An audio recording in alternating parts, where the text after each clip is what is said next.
அதிமுகவில் முன்னாள் அமைச்சர் செங்கோட்டையன் ஏற்படுத்தி இருக்கிற கலகம் அது ஒன்றும் புதுசு இல்லைங்க.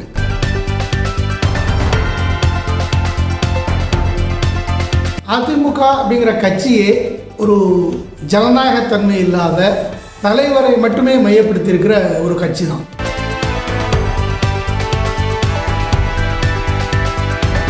இதை ஒட்டி செங்கோட்டையனுடைய கலகம், இபிஎஸ்னுடைய சர்வாதிகார போக்கு, இந்த ஒட்டுமொத்த நிகழ்ச்சி நிரலுக்கு பின்னாடி இருக்கிற பிஜேபியினுடைய பங்கு, இதெல்லாம் இப்போ பேசுபொருளாக இருக்குது.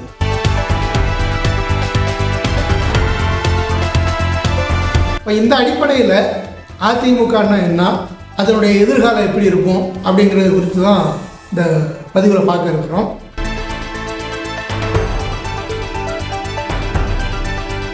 பதிவுக்கு போகிறதுக்கு முன்னாடி இந்த சேனலை சப்ஸ்கிரைப் பண்ணுங்கள், லைக் பண்ணுங்கள், கமெண்ட் பண்ணுங்கள், ஷேர் பண்ணுங்கள். குறிப்பாக நீங்கள் பண்ணுற ஒவ்வொரு கமெண்டும் நம்ம பேசியிருக்கிற இந்த தலைப்பை மேலும் வளர்த்தெடுத்து கொண்டு வர்றதுக்கு ஒரு தொடர் உரையாடலாக இருக்கும். அப்படிங்கிறதுனால உங்களுடைய கருத்துக்களை கமெண்ட் பண்ணுங்கள் அப்படின்னு சொல்லி கேட்டுக்கிறேன். வாங்க பதிவுக்குள்ள போகலாம்.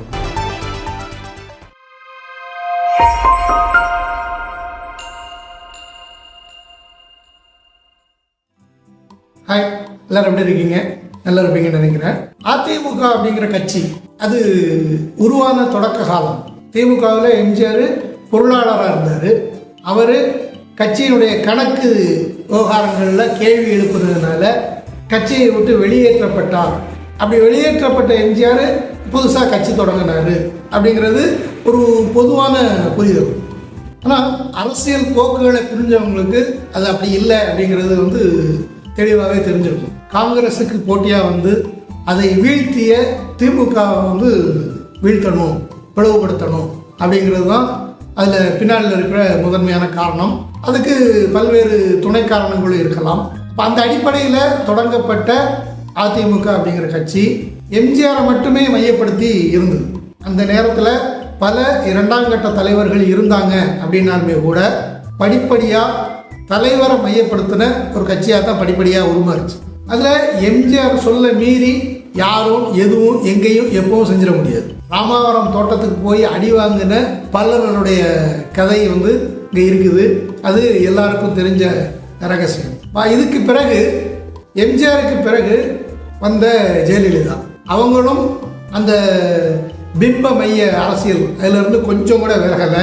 இன்னும் தெளிவாக சொல்லணும்னா எம்ஜிஆரை விட ரொம்ப கூர்மையாக இதை அவங்க செஞ்சாங்க. ஜெயலலிதாவினுடைய கண் அசைவுக்கு ஏற்ப அதனுடைய எல்லா மட்டத்தில் இருக்கிற தலைவர்களும் காத்து கிடந்தாங்க.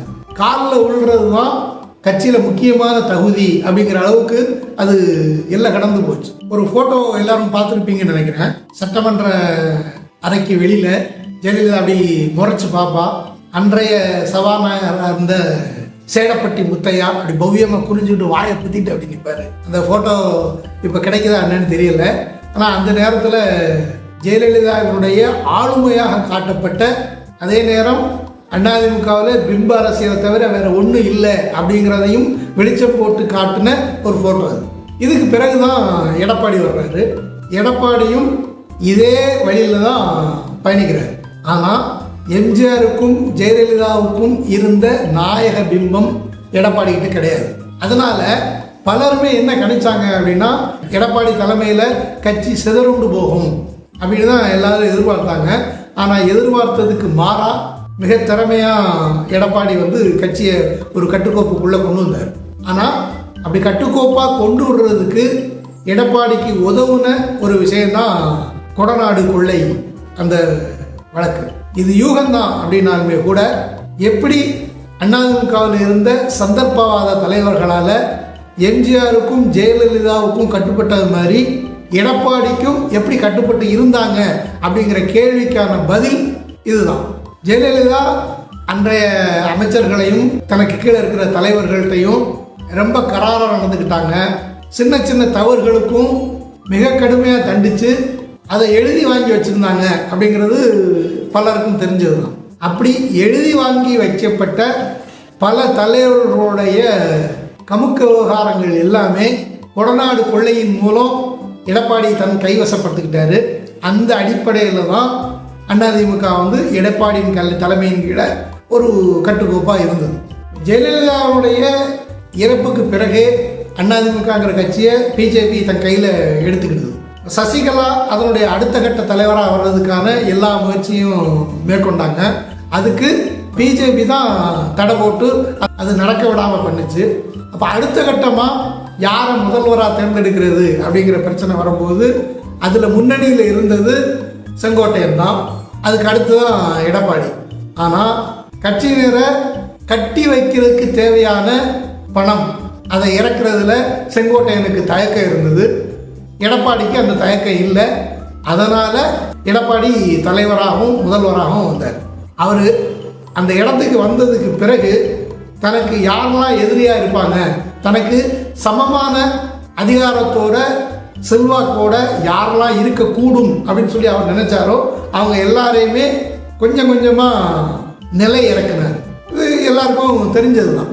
அப்போ அந்த அடிப்படையில் தான் செங்கோட்டையனுக்கும் எடப்பாடிக்கும் இடையிலான முரண்பாடு அப்படிங்கிறது வருது.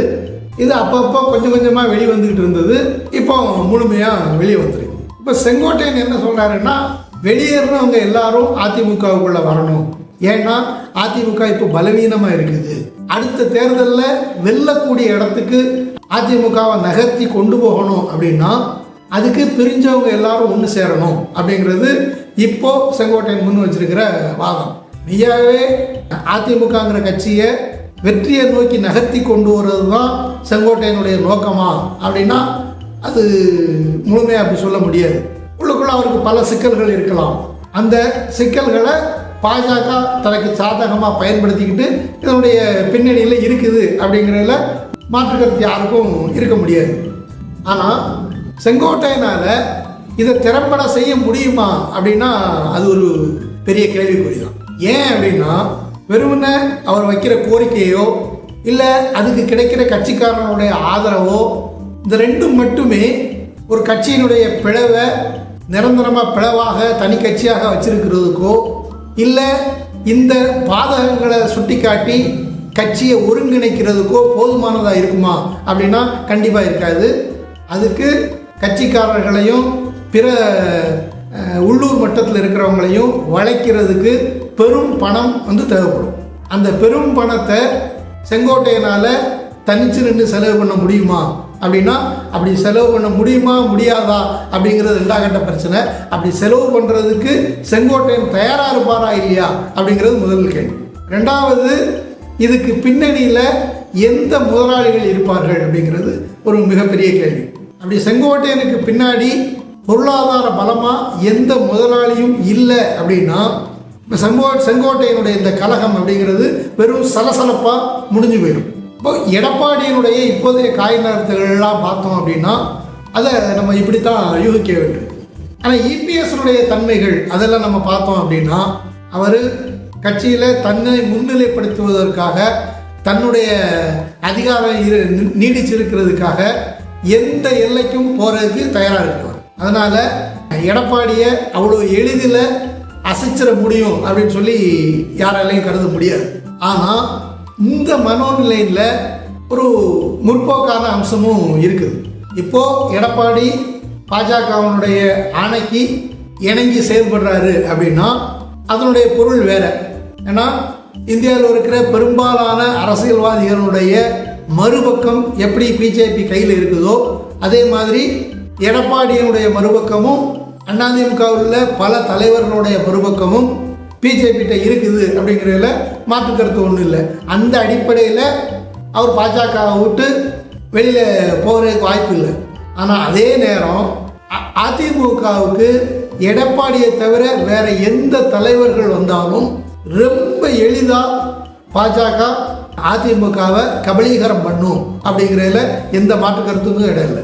எடப்பாடி மட்டும்தான் இந்த கபலீகர வேகத்தை கொஞ்சம் மட்டுப்படுத்தி அதிமுக அப்படிங்கிற கட்சி பழைய பலத்தோடு இருக்குது அப்படிங்கிற ஒரு போக்கை காட்டுறதுக்காகவாவது எடப்பாடி தான் பொருத்தமான தலைவராக இருப்பார். அப்போ இந்த ஒரு தன்மையில் அதிமுகவுக்கு எடப்பாடியுடைய தலைமை அப்படிங்கிறது மிக மிக அவசியமாக இருக்குது அப்படிங்கிறது தான் சொல்லுடைய பார்வையாக இருக்குது. அதனால் அதிமுகவுக்குள்ள ஓபிஎஸ் வர்றாரா, சசிகலா வர்றாரா, சேகரன் வர்றாரா அப்படிங்கிறதெல்லாம் ஒரு முதன்மையான கேள்வியே இல்லை. அதிமுக அப்படிங்கிற கட்சியை எடப்பாடி எந்த அளவுக்கு தன்னுடைய கட்டுப்பாட்டுக்குள்ள வச்சிருப்பாரு அப்படிங்கிறது தான் இந்த இடத்துல முக்கியமானது. அவருடைய கட்டுப்பாட்டை விட்டு அதிமுக தளர்ந்தது அப்படின்னா அது மிக எளிதாக மிக விரைவாக பாஜகவால் கபலீகரம் செய்யப்படும் அப்படிங்கிறது தான் உண்மை. அதனால அதிமுக அப்படிங்கிற கட்சிக்கு எடப்பாடி ஒரு தனிப்பெரும் தலைவராக நீடிச்சிருக்கணும் அப்படிங்கிறது தான் இந்த இடத்துல பொருத்தமான முடிவாக இருக்கும் அப்படிங்கிறது தான் சொல்லுடைய பார்வை.